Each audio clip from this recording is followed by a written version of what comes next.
Vous savez, quand j'ai vu cette photo, je l'ai regardée plusieurs fois, tellement elle est belle et elle est très, très parlante. Cette photo m'a enseigné une chose, c'est que il y a femme et femme. Mhm. Il y a, dans le parcours d'un homme, plusieurs types de femmes, mais parmi le type de femme là, il y a une femme qui s'appelle ADN, qui fait partie de ton ADN, de ton identité. Pourquoi? Parce qu'elle a été là au début, au niveau de tes fondations. Elle a marqué sa place tellement elle a marqué son identité qu'elle fait partie de toi, de ton ADN, de ton histoire. Parce que souvent, je vois des personnes beaucoup critiquer Nana en disant oui, Nana, elle, voilà, son image ne colle pas trop à Fally, elle ne sait pas s'habiller, elle ne sait pas s'exprimer, elle n'est pas ci, elle n'est pas ça, mais vraiment pourquoi Fally la garde alors que Fally n'a pas son niveau, Fally est au niveau En fait, vous n'avez pas compris. Sans Nana, Fally n'existerait pas. Le Fally que vous connaissez aujourd'hui existe parce qu'il y a cette fondation.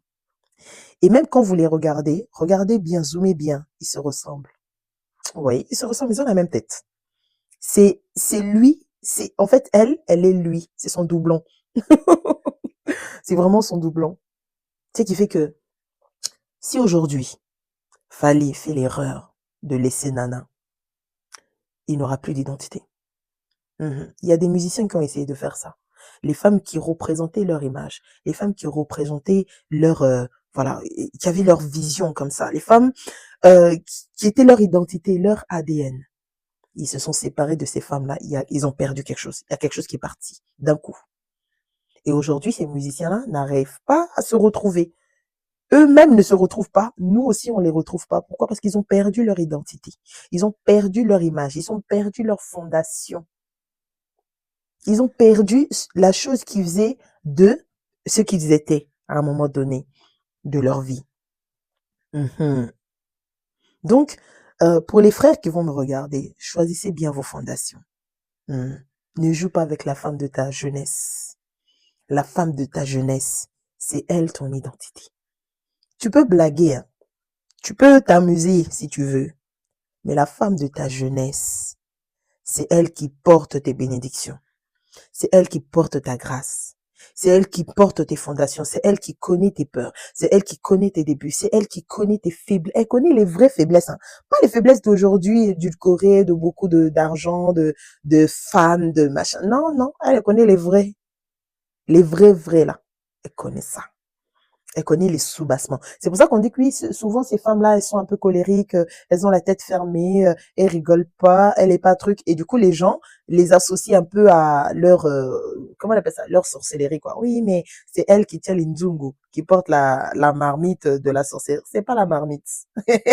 Elle porte même pas la marmite, c'est elle la marmite même. C'est elle la marmite. C'est pour ça qu'elle rigole pas. Elle rigole pas souvent parce que elle est bien plus que ça. Elle est devenue une entité. Elle est devenue la vraie sorcière, là, c'est elle. La vraie Kodia, c'est elle. Voilà. Donc, la magie même, c'est elle. Ah non, mettez trop de respect sur le nom de Nana. Mettez du respect. Ah, cette photo-là, je la kiffe, je la regarde, je la re-regarde.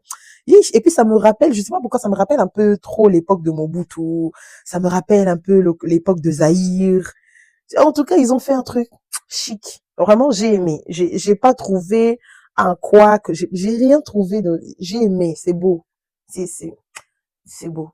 C'est, ouais, Nana, bravo. Vraiment. Hein?